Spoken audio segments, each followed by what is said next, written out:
edhe financiare. Në fakt, vetëm një moment se po vi këtu, Basir, më ka bërë përshtypje, sot, ma vendos pak në mbulim të lutem, Juli, Klodian Tomori tek Kapitali kishte nxjerrë një artikull, bëhet fjalë në fakt për vetëm lejet e fundit që janë dhënë gjatë asaj shkurt marsit nga ana e kryeministrit. Lumenjtë e betonit në kryeqytet nuk kanë ndërmend të ndalen, tekse qeveria miraton në seri kulla të reja. Por tashmë epidemia është zgjeruar përtej Tiranës, ka përfshirë qytetin bregdetar të Vlorës, ku gjithmonë më shumë po jepen leje për kulla të larta. Këshilli Kombëtar i Territorit dhe i Ujit miratoi në 2 mbledhjet e fundit në shkurt dhe mars lejet e ndërtimit dhe zhvillimit për 16 kulla të larta në Tiranë dhe 8 të tjera në Vlorë. Lartësia nga 20 deri 50 kate. Dhe Klodi pasi ka dhënë emrat e disa prej këtyre investitorëve, po themi ne, të cilët rezultojnë problematik, ai thotë, sindikata e ndërtimit është shumë e madhe. Ajo ka përfaqësi nga gjithë kategoritë e veprave penale, nga të dyshuarit për pastrim parash deri tek të dënuarit për korrupsion dhe trafik. Këta janë kuzhinierët që po gatuajnë menun e asaj që kryeministri e quan me krenari Shqipëria 2030. Kështu ka ndodhur vetëm në shkurt dhe në mars, ka bërë një analizë në Kapitali.al. Natyrisht ajo që ka bërë Klodi është evidentuar me emra konkret për 2 vendimet e shkurt marsit janë 26, pra 24 leje ndërtimi në Tiranë dhe Vlorë, por mund të them që kriminalizimi i ekonomisë pikërisht. Rama nuk mund të projektojë buxhet sepse e ka të lidhur atë me financimet e paraspisë, me financimet e krimit, edhe ekonomia ndërtimit në masën të paktën 50% të saj është me këtë burim.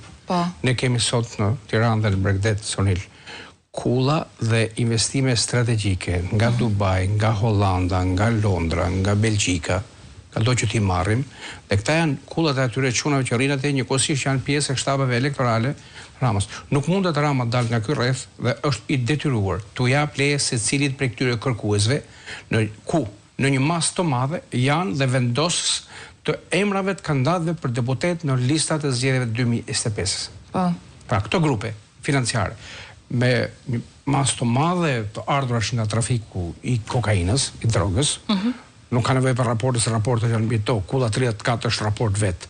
Kulla 54 është raport vet. Investimi strategjik që vjen nga Qelia dhe Metamorfoza, ai tjetri Himar, si Dërmiut.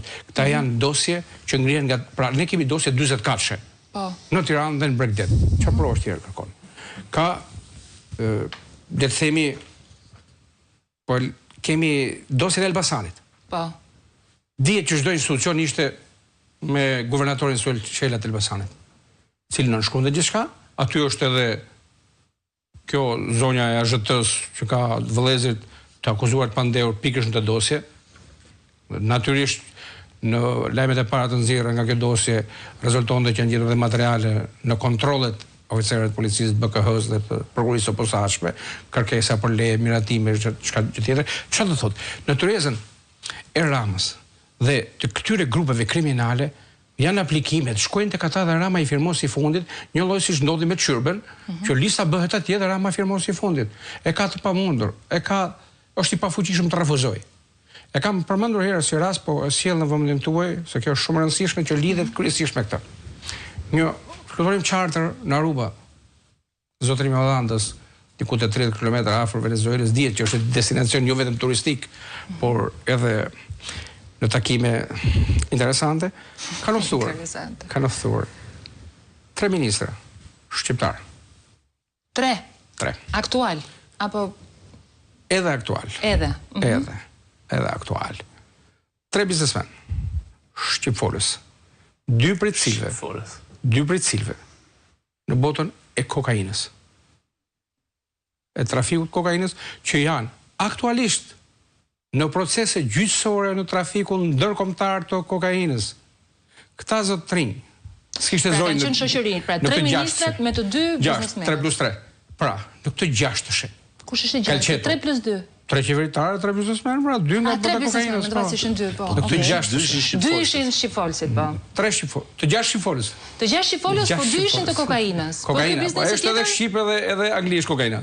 Pra i ka, është dëgjueshë. Ky biznesi tjetër i bilinguale kokaina e nderuar. Pra, këta kanë bërë pazare për kulla dhe për investime strategjike.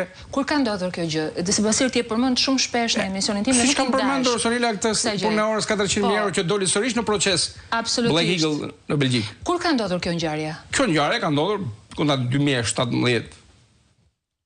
Është filmuar, është regjistruar. Jam besim plot që u ka ardhur zotrinjve dhe zonjave të strukturës së posaçme, të cilët po kryejnë veprime procedurale në tërë pavarësinë e tyre aktuale apo të munguar. Nga partner kanë ardhur? Sigurisht që nuk janë partner nga Moska, por shërbimet spanjolle kanë regjistruar këtë. Shërbimet spanjolle. Ke parë ndonjë nga dokumentet apo jo? Për shkak të kam parë sa të di edhe emrat.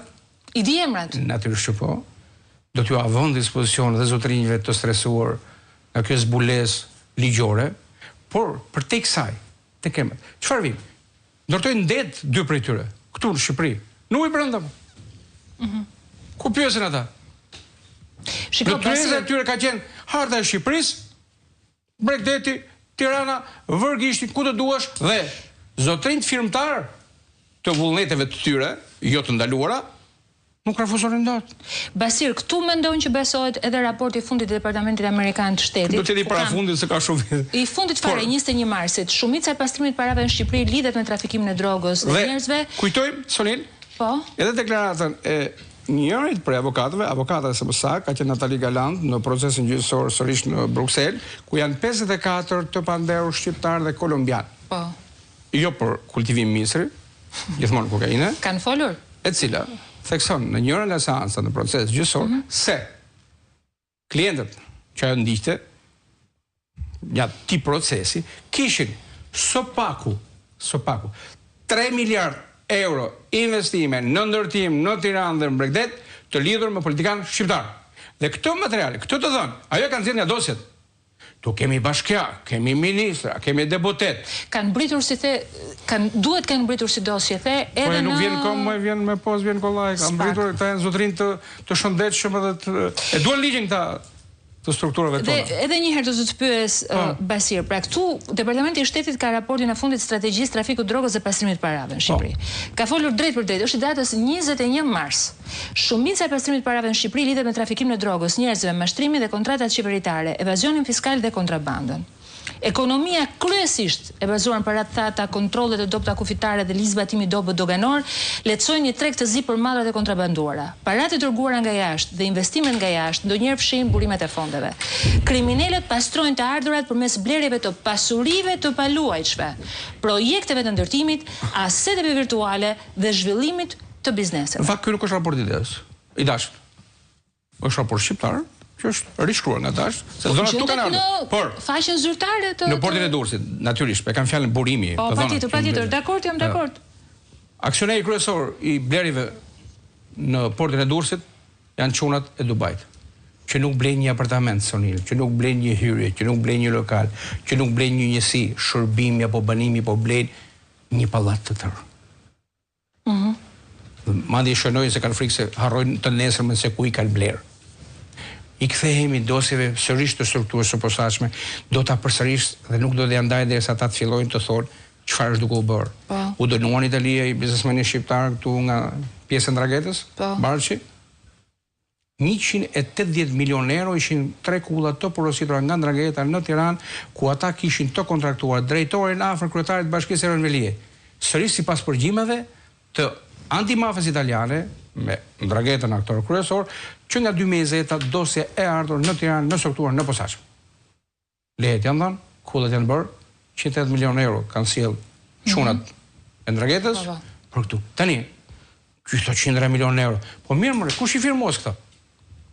Se të vetetor lehet në ndërtimin e tij, se Velie do ta ketë elektorisht. Mjafton shkurtin dhe marsin për të parë se nuk po drejtohem edhe më përpara, por dori këtu duhet të kontrata elektorale tani të shkurtit marsit. Këto janë kontrata elektorale. Të gjitha leje marsit jam i bindur që kanë nga një qark në kujdestari për të hedhur financimet për blerjet e vullnetshme të votës. Jo më larg se 2 ditë më parë, kolegu im Julian Hoxhaj bëri një kronik lidhur me gjetjet e instatit, se dua t'i lidh të dyja. Mund të më pak Juli, lutem, me pesën?